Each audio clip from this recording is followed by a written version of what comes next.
Good afternoon, ladies and gentlemen. This is a public hearing on an amendment to the FY19 to 24 Capital Improvements Program and a supplemental appropriation to the FY20 capital budget for Montgomery County Public Schools in the amount of $1,722,000 for school security system.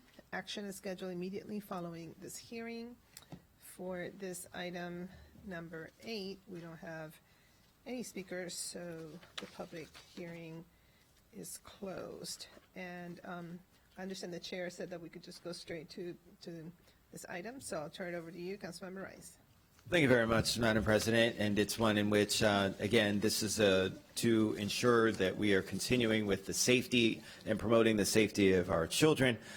We appreciate the allocation and the support from our state delegation that continues to understand how important security is, and so we feel as though this is something that could go straight to the County Council and would recommend approval, and so I move so.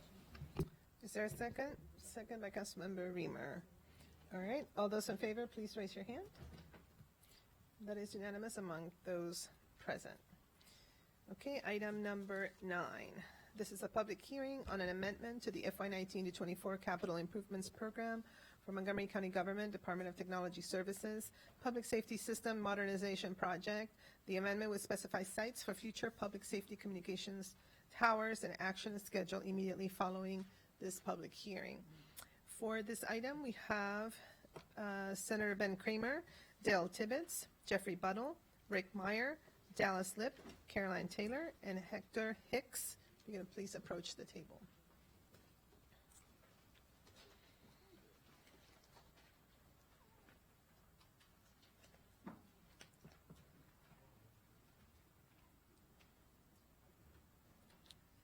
All right, we'll begin with Senator Ben Cramer. Thank you, Madam President, members of the council. For the record, Ben Cramer, and I appreciate the opportunity to speak to you all today. However, I am truly disappointed for the reason for which we're here. For the greater Olney community, the odyssey of the communication debacle began a year ago this month. When the proposed tower was discovered through happenstance, project team personnel assured the Olney community and me that they would engage the community to work through the process of finding an appropriate location. That never happened.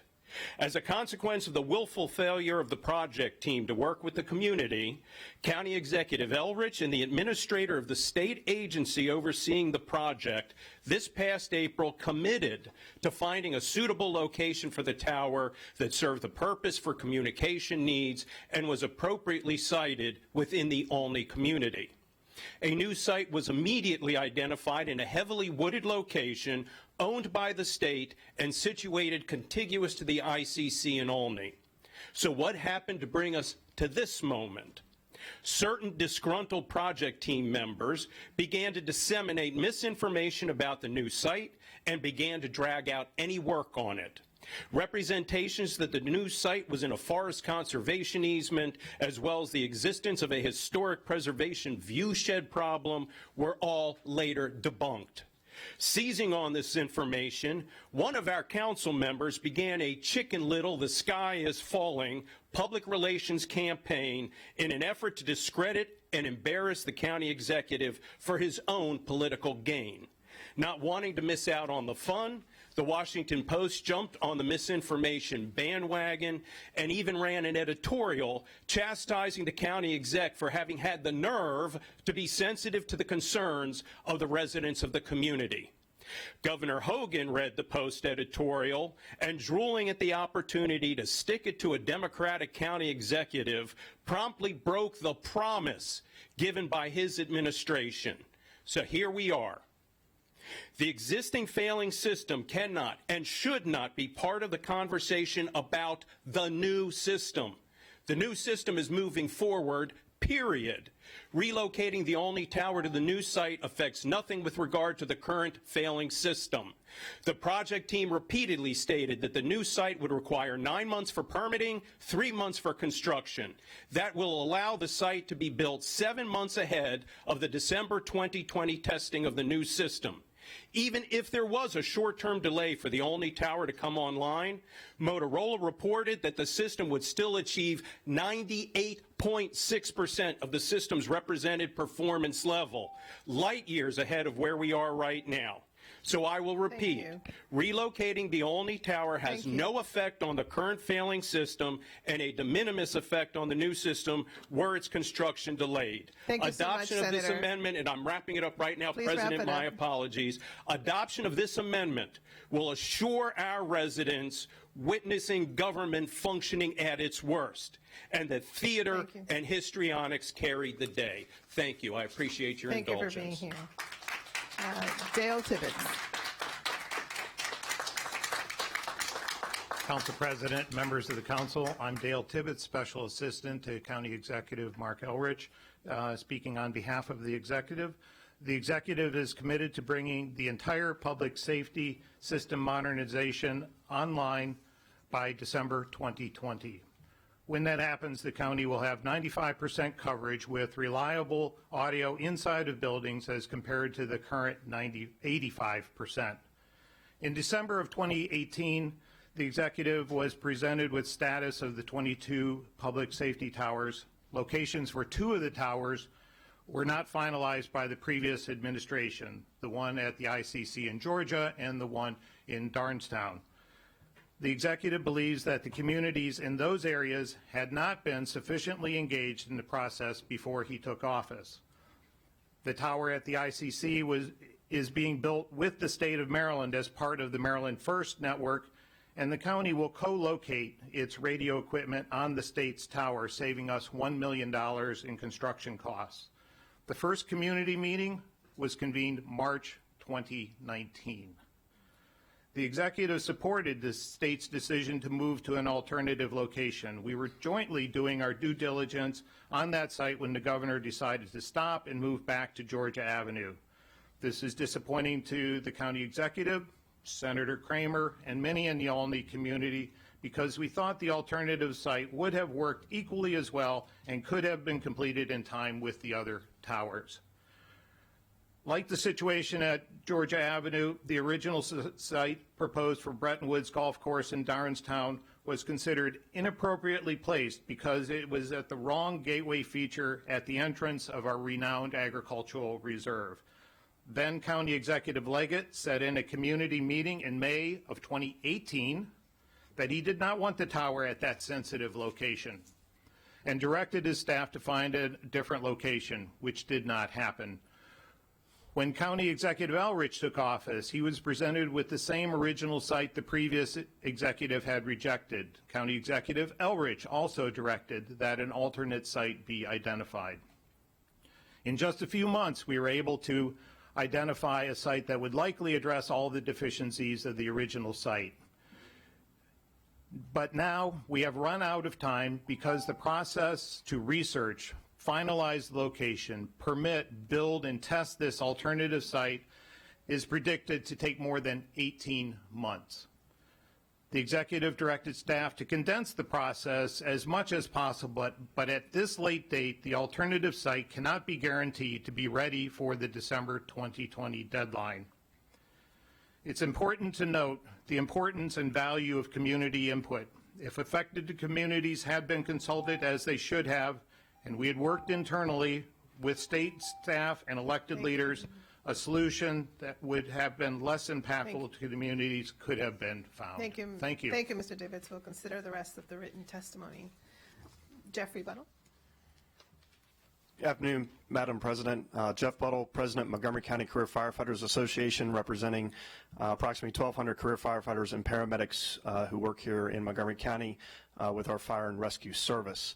I'm not going to take too long here.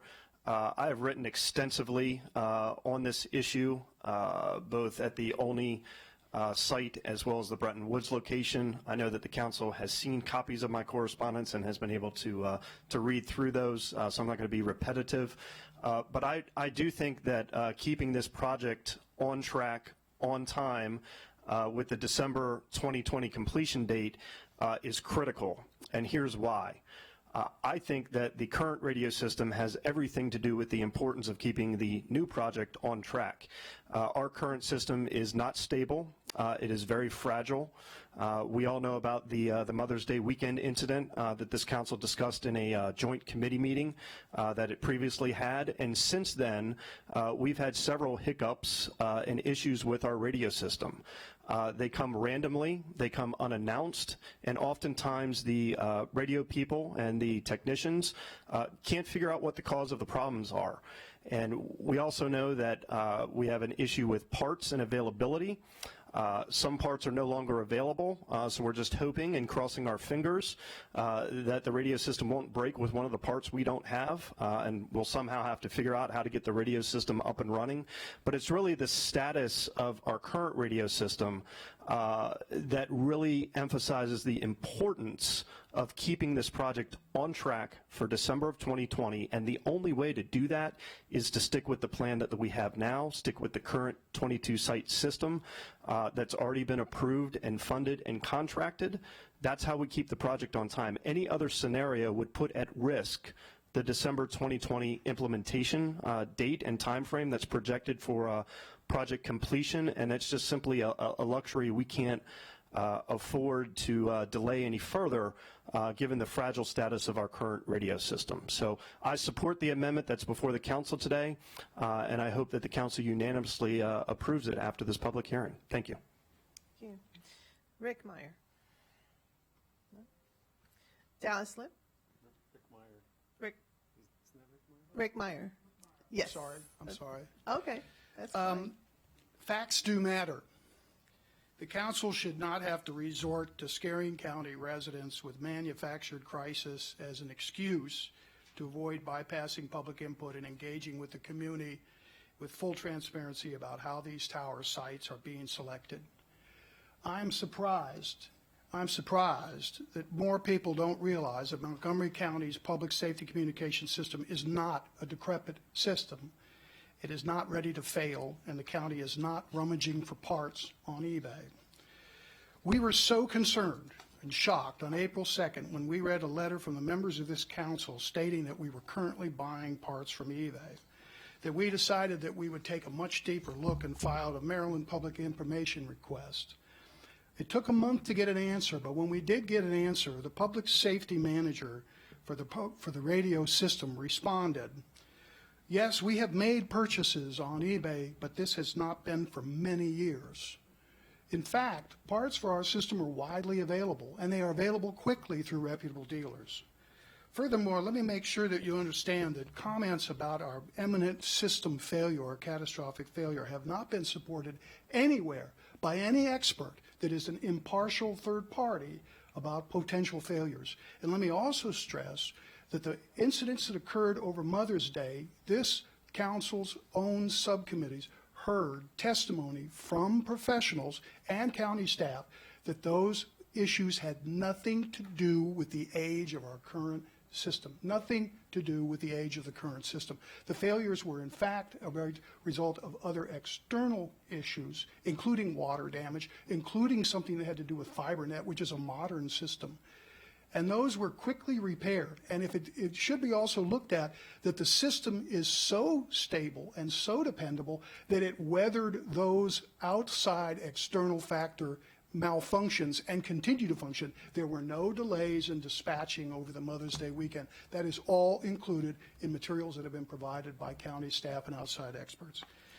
We think it is very important, and we're very concerned, that the county take enough time to transparently and fully evaluate all possible sites, a process that up to this point has been conducted by a small group of county state employees in virtual secrecy.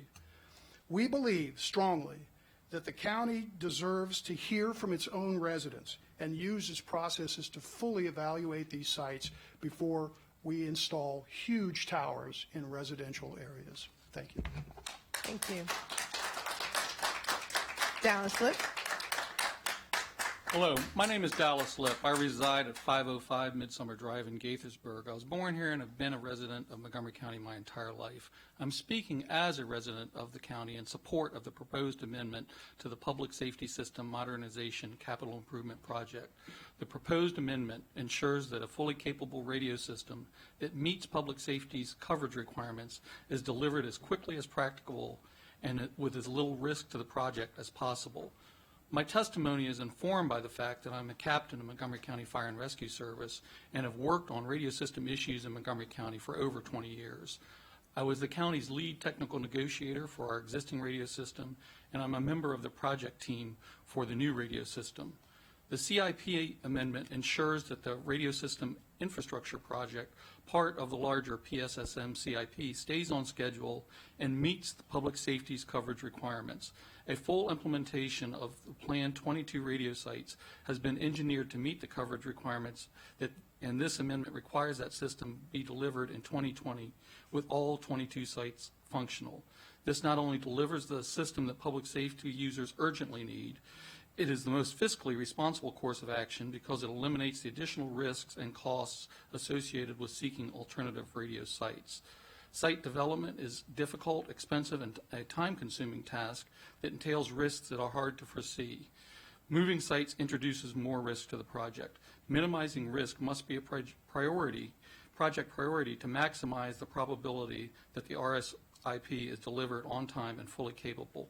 The county's current system is well beyond its program service life and extremely brittle. The system has suffered several major disruptions over the last several months.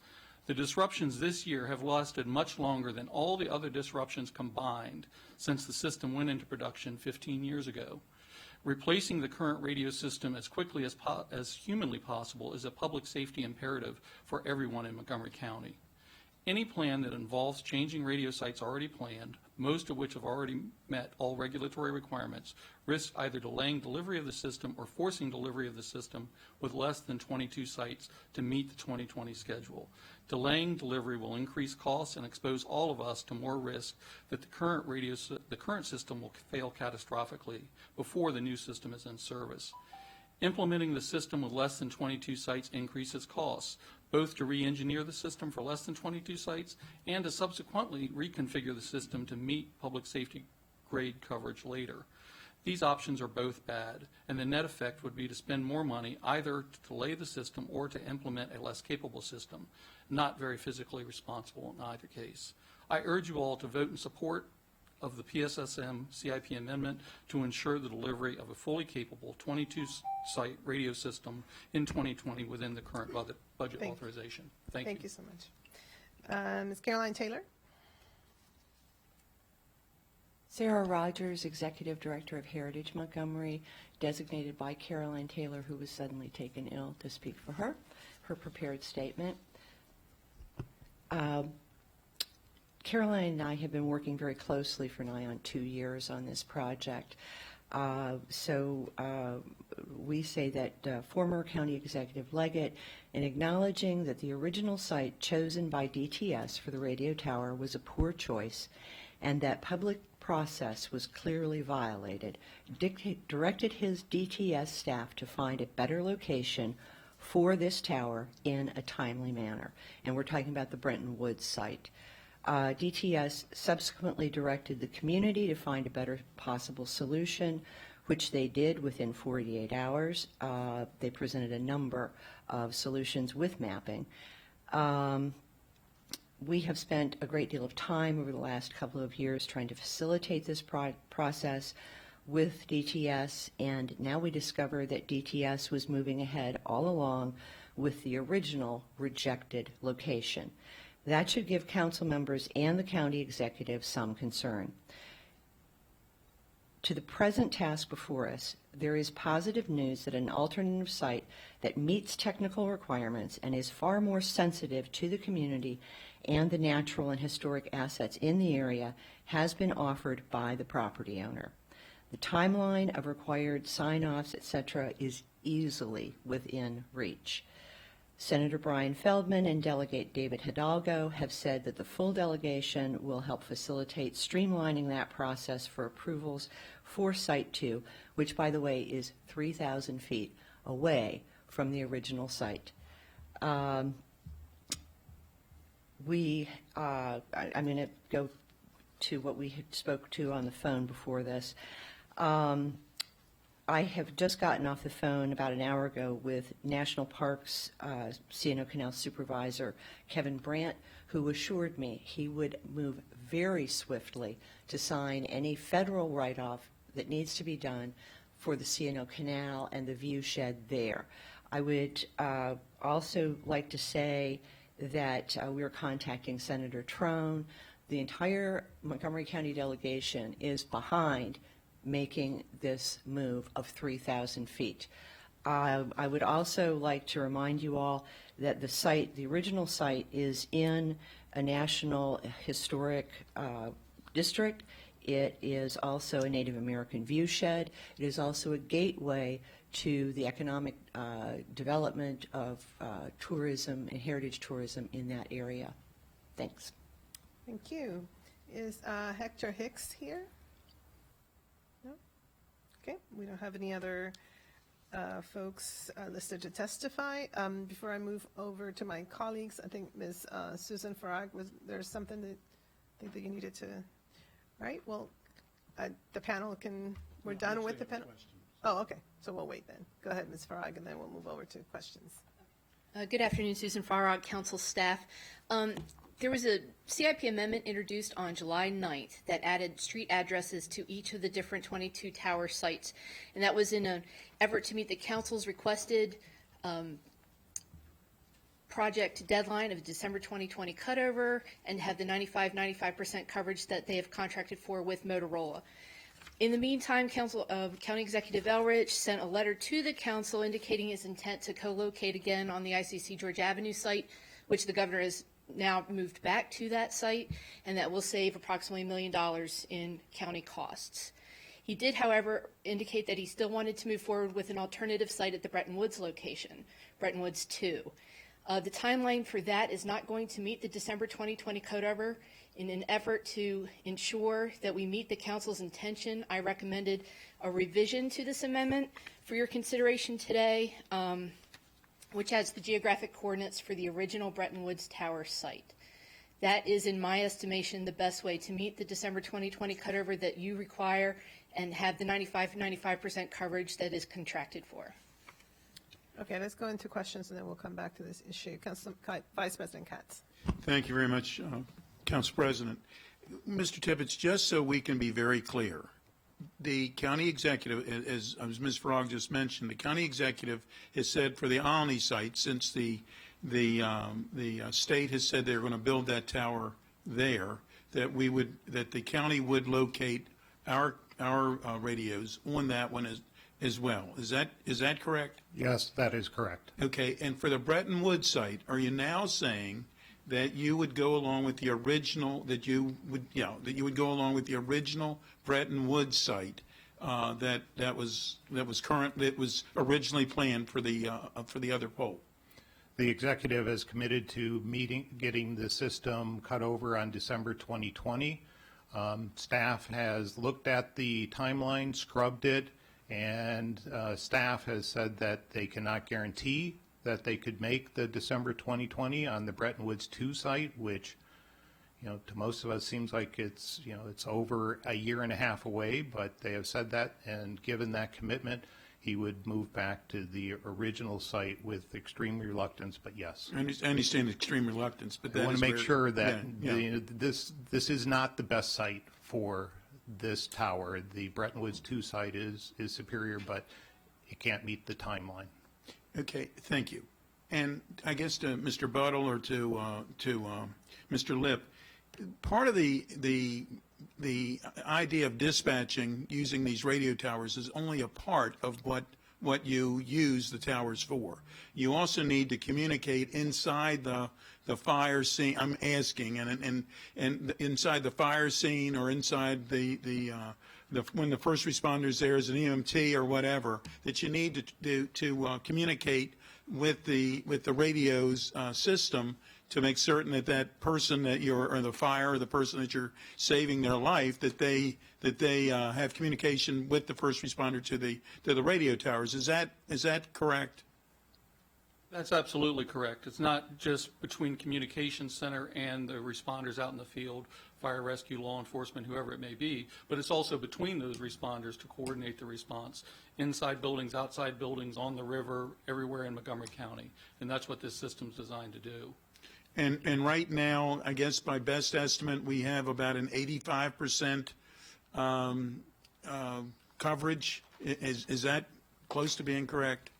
That's the best estimate based on the modeling that's been provided by the contractor, and that's using the coverage requirements of the new system, the new 22-site system that's the topic of discussion today, and overlaying the facilities of the current 11-site system and coming up with that 85% coverage. As I said in my introduction, I was the lead technical negotiator for the current system, and we had less stringent requirements for coverage when we implemented that system, particularly in the urban areas of the county.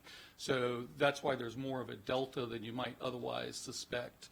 If we applied the modeling that was used for the site 20 years, or the system 20 years ago, it would probably be closer to 90-ish% I would get, but still much less than the new system provides, obviously. Thank you very much. Councilmember Joando. Thank you, Council President. And Mr. Tibbetts, I want to be 100% clear, because I'm about 95%. No pun intended. I want to be clear on this. The county executive's position is that it is no longer possible to move to the Brightonwood site 2. So he is now in support of, even if it's reluctantly, of the original site. Staff has said that it cannot be guaranteed to be completed by December 2020 at Bretton Woods 2. So yes, returning to Bretton Woods 1, the original site. And so does that mean on this amendment that's before us, there's no position, or you don't care because it's going to be the same site either way, or what's your position on this amendment? Because what I'm trying to get at, and before you answer that, is if the amendment passes or not, are you going to try and go back and increase the timeline to go back to the original site, or are you committing today that it's going to be the first site? Well, from what we've gotten from staff, the timeline has been looked at, has been scrubbed. I mean, there are some significant, like 184 days in order to get through certain processes that So it's not possible. Does not seem to be possible, and another 90 days, even through things that we control, park and planning, DPS, the Tower Committee.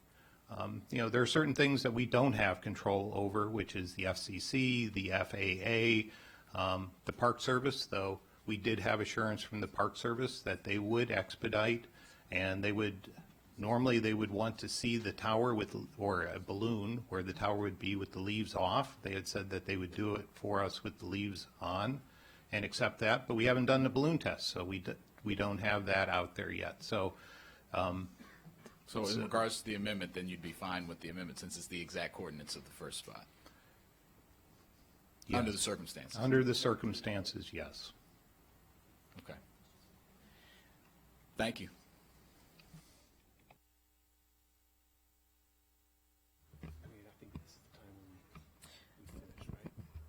Right, for the lights, so Councilmember Reamer and Friedson, do you have questions for the panel, or should we dismiss the panel so we can get into the conversation with our staff? I suppose we can dismiss the panel. Okay, all right, thank you for coming by. We're going to now get into a work session with our staff person. Thank you. Councilmember Reamer. Thank you, Council President Navarro. Well, this has been a journey on a very rocky road, but it is about to end, and we will move forward to complete this network. I just wanted to express some appreciation, first of all, to Susan. Your staff work here has been superb. You grabbed a hold of a very challenging topic and helped council understand the consequences, and to Dallas Lip, you've been very courageous. As a firefighter, that's part of the job, but I think this one wasn't running into a burning building, but it was a critical public safety emergency all the same. And you have really done a remarkable job, and I just want to commend you for your service. And I want to thank the union, the Firefighters Union, Mr. Buttle. Your role here has been absolutely indispensable. I want to, now turning to Ms. Farag, based on the commitment from the executive branch, I am comfortable saying we don't need the belts and suspenders of adding in the coordinates. I think we've heard very clearly from the executive branch that it's proceeding with the existing identified locations.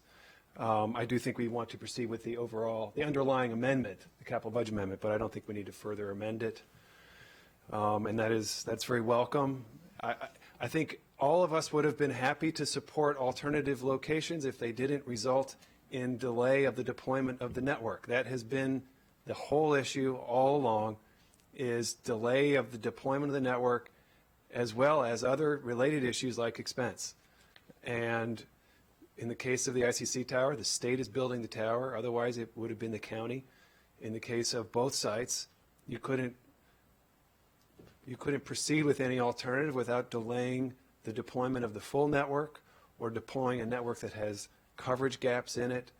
And neither of those are acceptable options. So I want to express my appreciation to my colleagues for being firm here in our oversight role. This is, oversight and accountability looks different in every circumstance, and this is no question an instance of that. And I'm pleased that we're now moving forward to complete this long overdue network. And final comment I want to make, there's been criticism of these from some members of communities around the proposed locations, but I believe that all members of those communities prize public safety. Olney prizes public safety. Darnestown, Germantown, Poolsville, all Leisure World, these communities all value knowing that when there is an emergency, that our public safety first responders can respond every time, and that their communications equipment will work every time. And that's what this is about. So I believe strongly that this is responsive to the public safety needs of the communities where the towers will be as well. Thank you very much. Councilmember Friedson. Thank you, Council President. Thank you to Councilmember Reamer. I share in the view of it not being necessary to have the coordinates. Doesn't seem, given the county executive's position, as was stated here today, and I appreciate that. I appreciate that the county executive listened to his team and has gotten down to what the reality is with the timing, and I think that the efforts by staff and some colleagues have helped to lead to that as well. I've said from the outset of this process that I am not interested in jeopardizing public safety in any way and in continuing for an extra minute more than we need to put our first responders who are risking everything in order to keep us safe. Having said that, I personally have never had an issue with the county executive having the ability to look at alternative sites and to weigh things, especially in the Bretton Woods property, which is in my district. Within that same property, the 3,000 feet, assuming it didn't increase the cost or expand the timeline. And so I was a little bit concerned about the coordinates in that sense. But I think that the county executive has responded. I think that the community deserves credit for advocating very strongly and very ferociously. I think the challenge I have is, it's unfortunate the situation that we're in. I wish that the process was better from the beginning, but I think that there is no greater public interest than public safety, and that has to be our top priority. And given where the county executive currently is, moving forward with the proposal as it was originally drafted without the coordinates is something that I would be comfortable with. Thanks. All right, so the public hearing is closed. Is there a motion to adopt this item? Adopt this item. passes. Moved by Councilmember Reamer, second by Council Vice President Katz.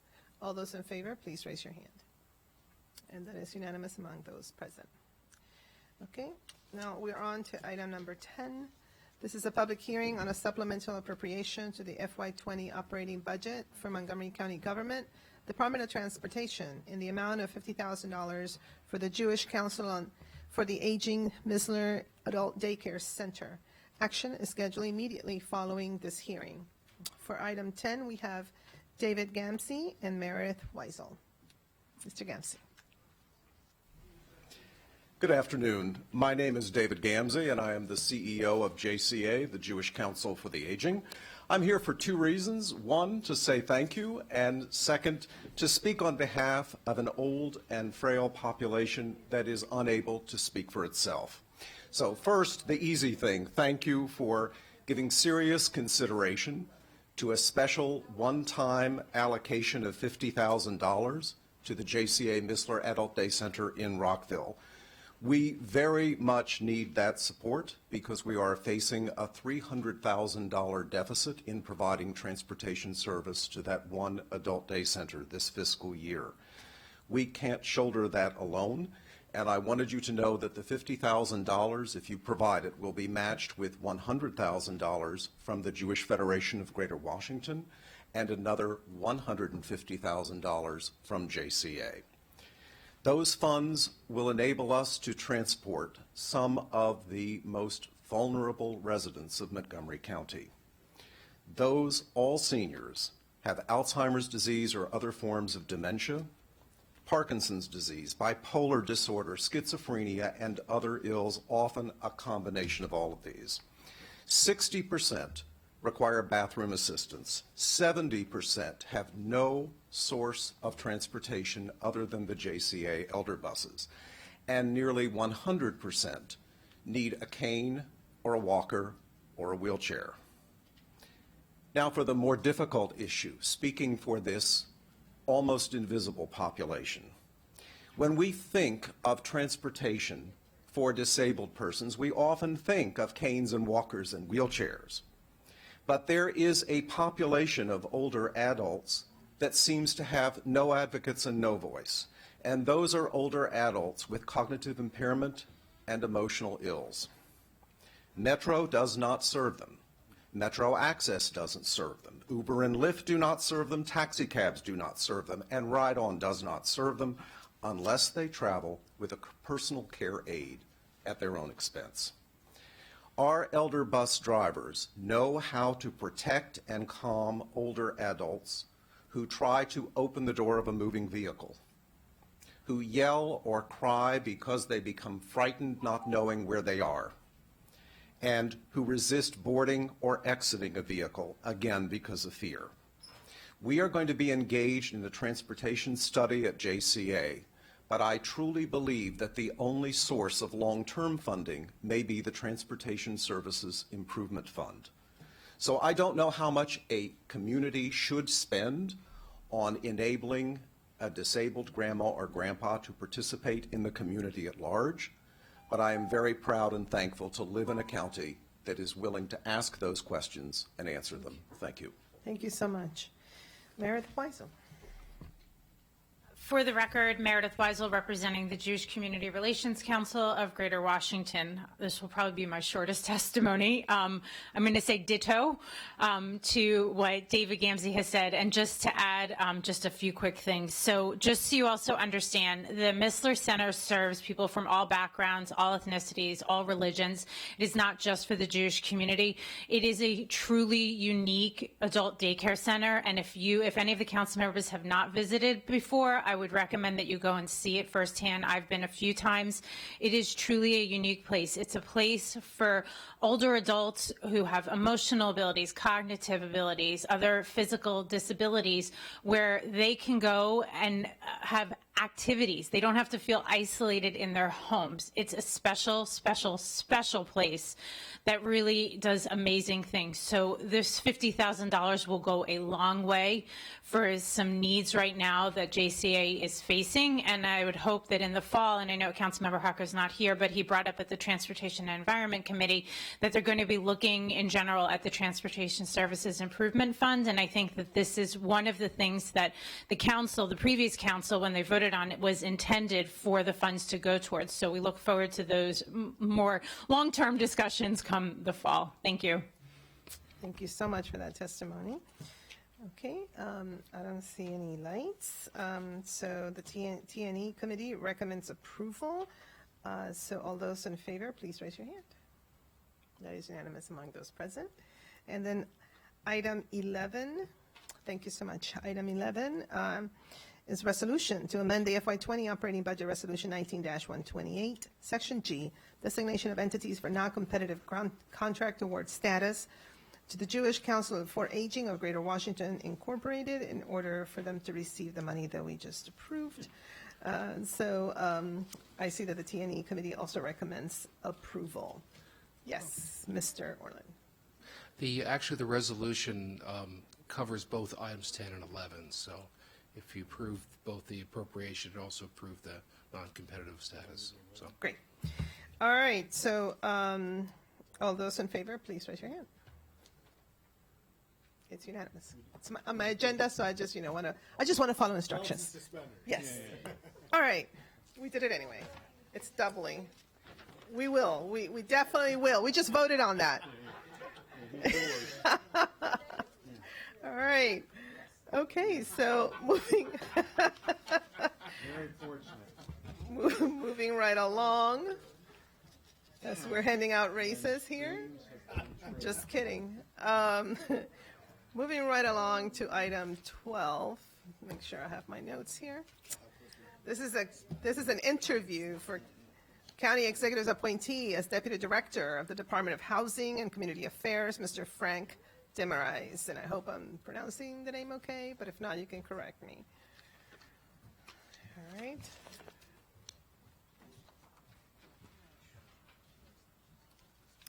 All right, Mr. Fletcher, anything you'd like to say before we get started? Yes, thank you. Good afternoon, Madam President and all members of County Council. It is my pleasure to introduce as County Executive Elrich's nomination for the Department of Housing and Community Affairs, the Deputy Director position.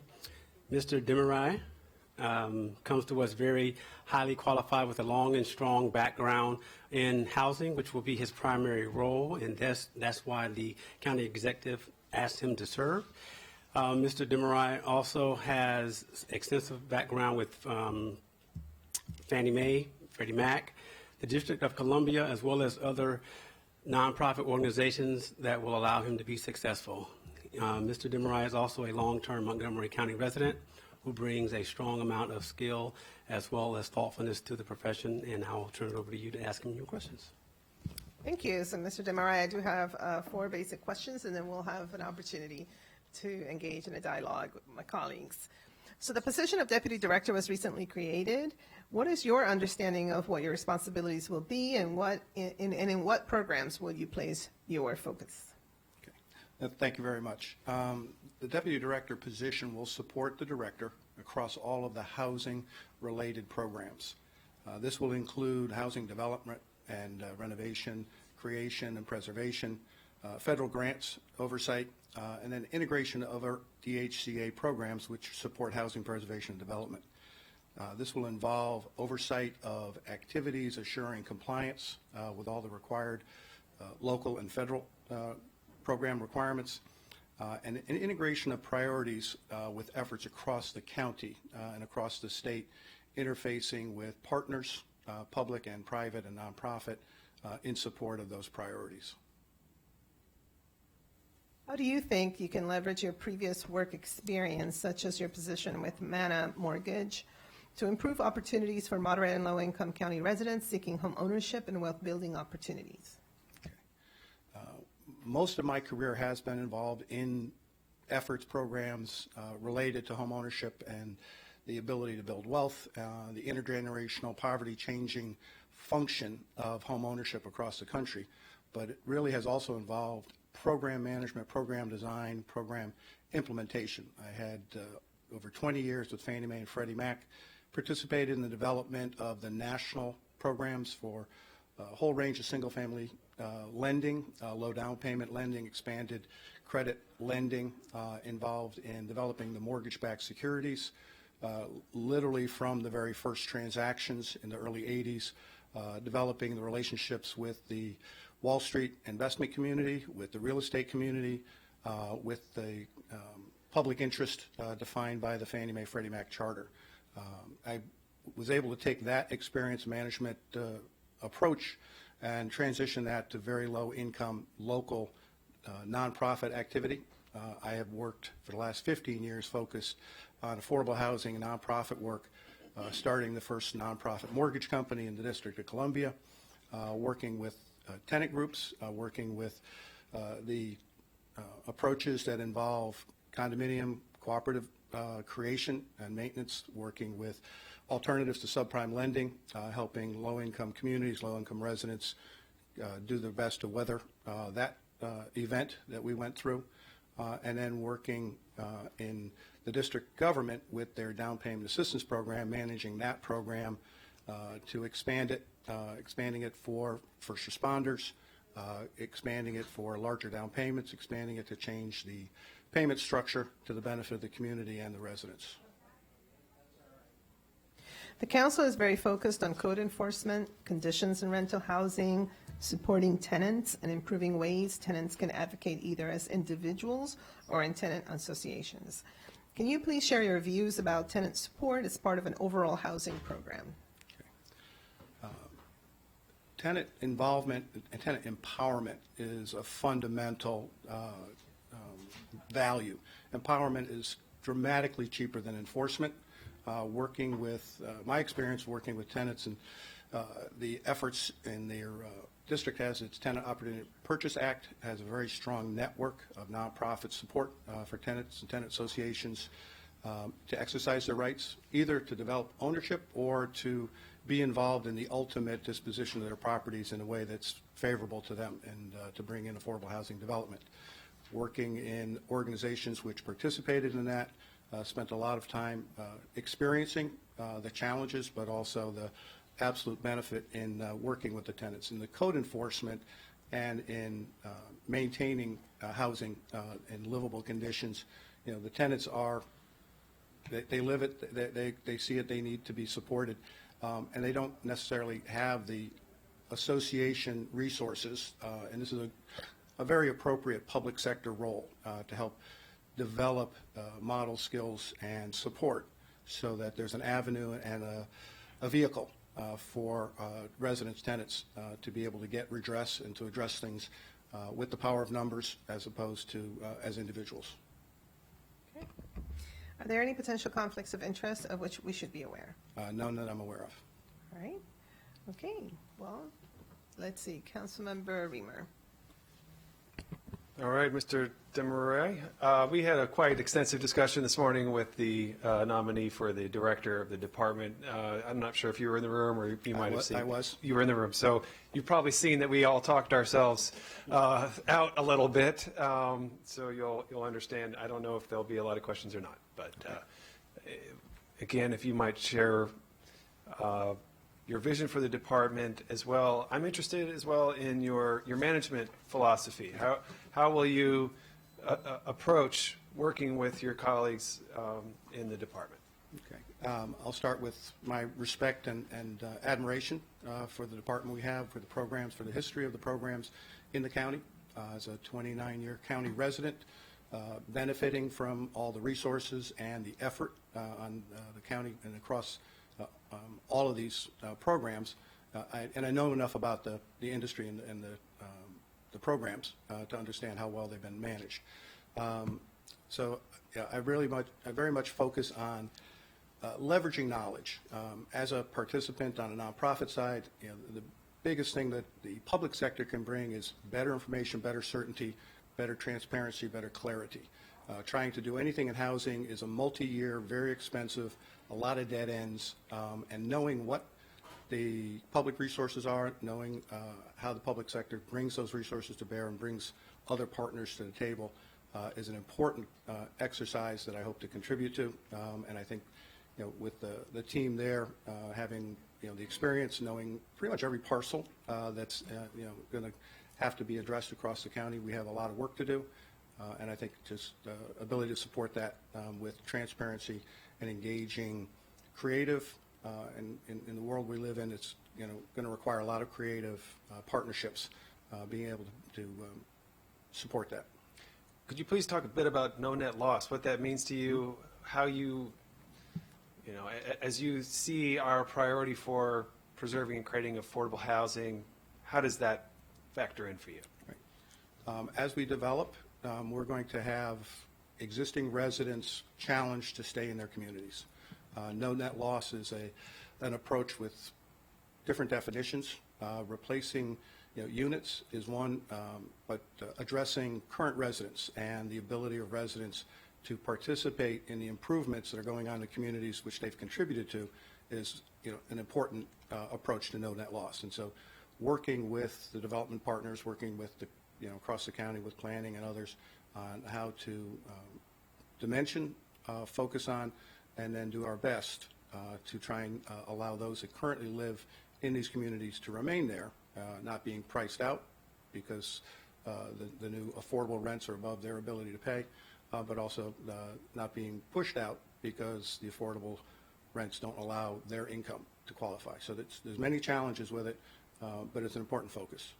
Do you think that no net loss, if you think about the Purple Line Corridor, for example, do you think that no net loss as a strategy is in conflict with the ambition to turn that corridor into an economic engine, to see redevelopment? Is there a way to both preserve and create new affordable housing as well as support redevelopment? Every community, including the Purple Line Corridor, needs the presence and the involvement of the resident citizens across the income spectrum. So, there needs to be a way to live up to the commitment that was made by the state, Prince George's County, Montgomery County, in that development approach of protecting, preserving, addressing both business and resident opportunity to remain in the community. And those are very doable. There's going to be a lot of new, and the new should be able to accommodate a lot of the folks that are currently contributing. Okay, thank you. Councilmember Rice. So, Mr. Demerar, you were here when I asked Mr. Nagam his questions, and so I'm going to go along the same sort of direction. But I'm advised by a great presentation that we just received from our summer fellows, one of which was talking about equity in housing. And one of the points that I brought up was that folks in our communities of color throughout the nation, not only just here in Montgomery County, continue to struggle when it comes to net worth, something that you know all too well with your work with Fannie and Freddie and the impetus in terms of trying to encourage home ownership. And so oftentimes when we're talking about our communities of color, we often focus on rental and don't talk about housing.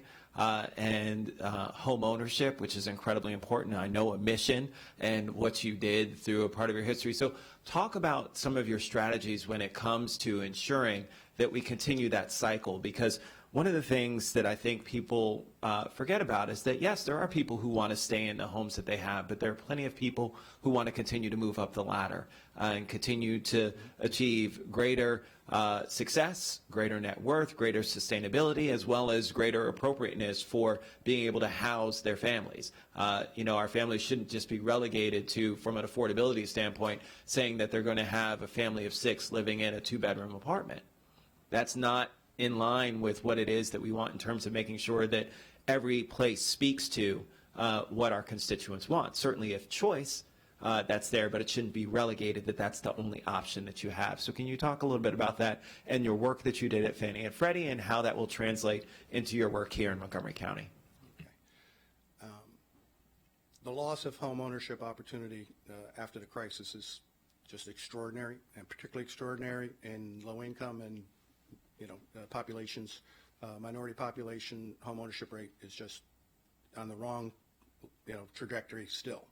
The biggest barrier for home ownership fundamentally is down payment. Yes, home prices, interest rates, all that, but down payment and down payment assistance is available. So one of the significant opportunities across jurisdictions, but particularly here, is to get better information, just to make sure that our, especially younger populations, but across the population, they understand the state programs, what we've got going here in the county. That just getting to 3% down payment is impossible based on family wealth. Okay, it's a low wealth, low income community challenge, but particularly low wealth. So I think there's a lot of opportunity to expand that knowledge, but also to focus on how to expand the available resources on the down payment. Access is important because we just don't have enough units, and so there will be a continued focus on how to create across the spectrum where we can, available units that are family size for ownership. The starter home concept still does work, and it can work in different structures. Creative structures in multi-unit housing, but it'll just take a lot of time and effort and partnership to find the right opportunities. I'll just share one last thing that is incredibly important. I'd love to hear your thoughts on this when it comes to the evaluation of our millennial generation, because so many people have imparted that our millennial generation is one that wants a different housing stock. And I'll just push back in saying that a lot of my friends who span the spectrum, who actually are a part of the millennial generation, are now married and expecting children, and they're looking at houses. One of my good friends just moved to Clarksburg and is in a single-family home with he and his wife. And so, again, this is a person who was downtown, then went to Bethesda, then went to Rockville, and is now in Clarksburg. And so I think, again, that we're oftentimes mistaken in terms of that, yes, as young people, as a younger generation, sure, you're looking for that modality, but the reality is that you still might look at trends when it comes to transit and utilizing Uber and focusing on mass transit options, all those kinds of things, and walk-centric neighborhoods. All those things are important, but at the end of the day, if you've got a family and you want to have this establishment, there are still people who look to that. And so I'm happy to hear that you say that this starter home concept is one that's not lost on you, and it's incredibly important, because I think, especially here in Montgomery County, and you know this all too well from being here, that while we are not in Arlington, to where they don't have a solid, huge single-family home market, they just don't have the geographic capability to do such a thing. And so, of course, it attracts a certain thing, but that shouldn't be seen as the trend for us in the Washington metropolitan area. And the reality is that people are still making choices. So I'd love to hear your thoughts on that. You are hitting a little close to home. I've got millennials, and I actually spend a lot of time with a lot of their friends on home ownership opportunities. So I concur that there's absolutely a demand. The development community knows there's an absolute demand for 3-bedroom homes at the right price. And then so our challenge is very much land and construction costs for new, and there's a lot of demographic dynamics. I think there's a lot of good data and information to work with. There's no easy answers, but the demand is crystal clear. Councilmember Friedson. Thank you very much. Appreciate your willingness to serve in this role and bring some of your private sector experience to this position. I am still a little curious about how this is all going to shake out in terms of the delineation of different responsibilities. So just wondering if you have had conversations with the administration and perhaps with the nominee for director of what your specific role will be and what you'd be overseeing in this position? Yes, we've had conversations. It's going to be, to a degree, to be determined. I mean, the focus is specifically on support of the range of housing programs, supporting the director in oversight, setting strategy, tracking, and supporting. The very specific personnel reporting responsibilities are to be determined, but the divisions that are identified for affordable housing, the programs that are grant management and oversight of the how we use the resources and the programs across the department in support of housing preservation, expansion, And then some of the external relationship management, I think, are fairly well defined in the description of the position, but to be determined as we get on board. And have you had any conversations of having, as the deputy director, any other aspects of the department besides specifically the housing programs under your portfolio? The expectation is I will be supporting the whole range of things that are fairly well integrated, and there's a small tier of management across today, and then just adding the 2 positions. So there's going to be a lot of work to be coordinated, and will be determined as we get going exactly what needs to be personally or directly involved with. I appreciate it. As we talked, as you were here for the prior conversation, we talked quite a bit, and some of the members of the team are here behind you, but we have a terrific team currently, I think, who are focused on housing and have led to the $102.3 million in the Housing Initiative fund being deployed, and I'm hopeful that you utilize them to the greatest extent possible, and I look forward to, as a member of the Fed committee and as a member of the council that has as an entire council, has a significant interest in affordable housing and housing more broadly, that we get a sense of what the delineation of responsibilities are, because we've got a lot of folks now at fairly senior and very senior positions, all of whom are at least primary, if not exclusively, focused on housing. And so it'll be interesting, I think, for us to have a sense for who's responsible for what, but look forward to those conversations happening. Okay, I don't see any other lights, so really do appreciate you being here, and thank the county executive and Mr. Fletcher for also accompanying the nominee. We will be acting in a few minutes, so stick around. Thank you very much. Stay tuned. All right, so item 13, we're on to district council session. Announcement, the public hearing on the Veers Mill Corridor Master Plan Sectional Map Amendment H-132 is scheduled for September 10th, 2019 at 1:30 p.m. Okay, so now item 14 is an action item on Executive Regulation 3-19, position description, Deputy Director of Department of Housing and Community Affairs, goes hand in hand with what we just did. So the Fed Committee recommends approval. Any thoughts or comments from the chair? No, I think I think we've just talked it through. So this is the regulation that allows the county executive to hire the position that we just interviewed for. Yep. All right, so we have a committee recommendation. All those in favor, please raise your hand. That is unanimous. Excellent. Okay, so now we're going to get into action on the different appointments. So for item number 15 is confirmation of county executive's appointment to the Department of Corrections and Rehabilitation. Ms. Angela Talley, and if you'd like to join us, Ms. Talley, here on the table.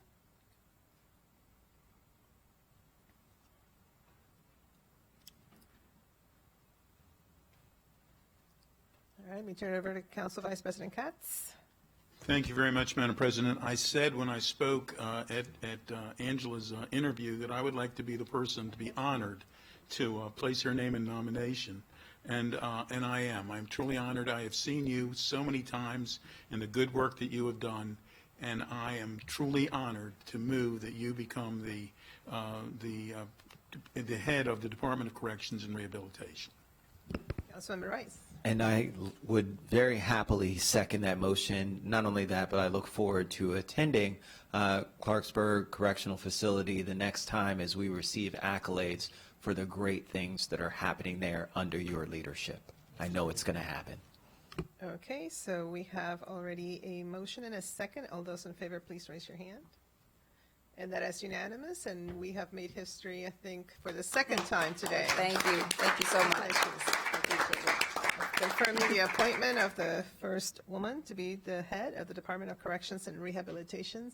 Thank you so much for your service, and we look forward to working with you. Thank you. Likewise. Thank you so much. I think Councilmember Jawando, did you have a light? Did you want to make sure I acknowledge? No? Okay.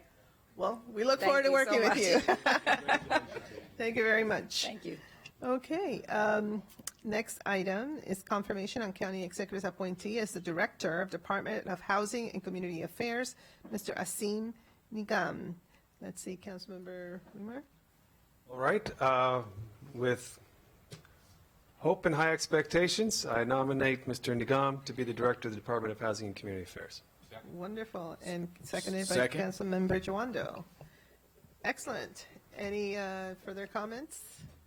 Well, we have a motion and we have a second. All those in favor, please raise your hand. And that is unanimous. Congratulations, Mr. Thank you very much. Okay. All right, please do so, Councilmember Jawando. I just, after we formally confirmed you, I want to say congratulations. Glad you're here. Glad you're back home after 30 years. It's been a long time coming. And I also just wanted to publicly thank Tim Getzinger. I know the Council President will probably do that, but just personally for me, you've done a great job. Look forward to working with you as you slide back over to the other responsibilities. I'm sure your family's going to be happy. So thank you for your service and congratulations. Thank you very much. Looking forward to working with each of one of you. And now your commute will be much shorter, so that's a good thing. Quality of life, we like to promote that. All right, next up is confirmation of County Executive's appointee as the Deputy Director of the Department of Housing and Community Affairs, Mr. Frank Demarai. All right, it's my pleasure to nominate Mr. Demarai to be the Deputy Director of the DHCA. All right, and Councilmember Friedson has seconded. We have a lot of seconds, which is awesome. All right, so it's been moved and seconded. All those in favor, please raise your hand. And that is unanimous. Congratulations. Thank you. Congratulations. It's wonderful. Now we have a big item, which is to adjourn until September. So please be safe. Spend time with your family. Decompress. Unanimous among, no one's here. And we shall see you then.